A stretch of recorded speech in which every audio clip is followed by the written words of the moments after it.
The next bit is the cathode control circuit, and this is this isn't going to take us very long.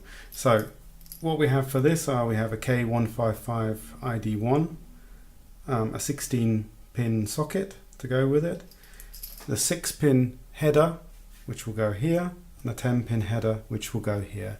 And then afterwards what I'll do is I'll bring in my little IN17 test harness, and we'll pop it on and we'll check that it's all working as expected. So here we go. First of all, we put the socket in with the notch facing the notch on the board. You know the drill by now. We're just going to tape it into place while we tack it. 1 and 2 pins, then we can get rid of the tape. Did you see how frugal I am? I use the same bit of tape over and over again.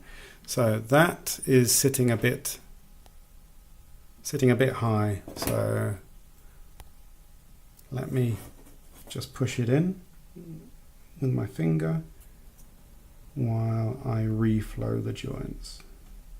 Okay, now that's good. And we're just going to go down there and solder in the rest of the pins.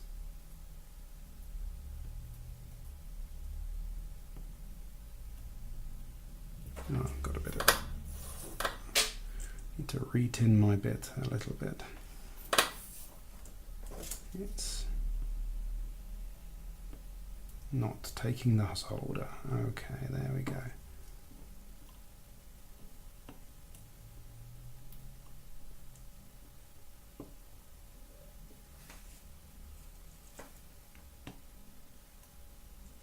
Half done. And again, careful not to fill up these holes here with any stray solder.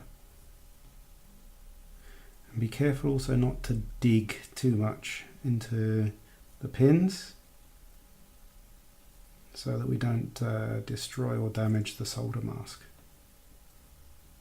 See, the spacing around the pins is not very huge. I prefer to have a solder mask a ground plane because, well,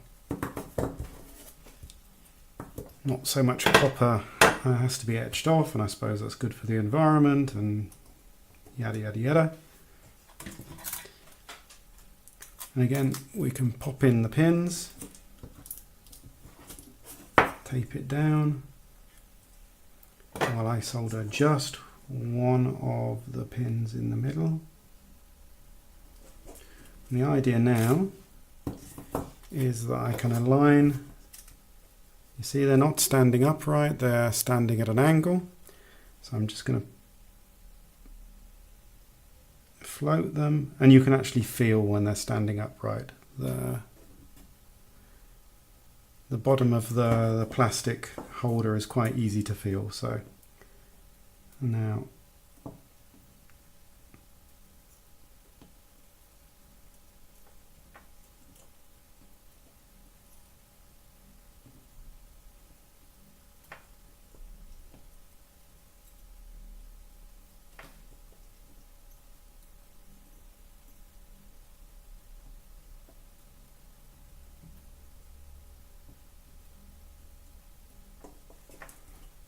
okay, that's nice. 6-pin socket. And here, the same drill. Just going to do one of the pins in the middle. And then check that we're sat properly. You can see that's not sat properly, that's proud from the board. So let me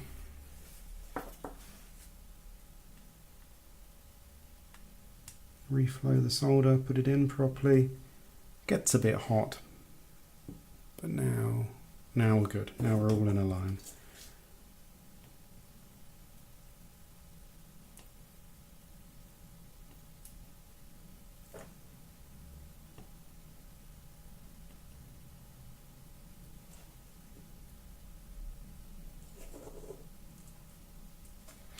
That looks nice. A quick visual inspection.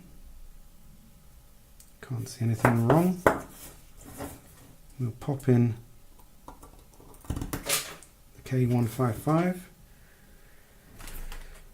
Give it a quick blast of power to make sure everything sounds okay.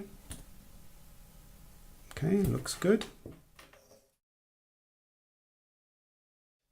So now we can test the anode and the cathode circuit together. For this I can bring in my little IN17 test harness, which has got a 6-pin plug on it for the anodes and a 10-pin for the cathodes. So we can just pop that on and let's see what happens.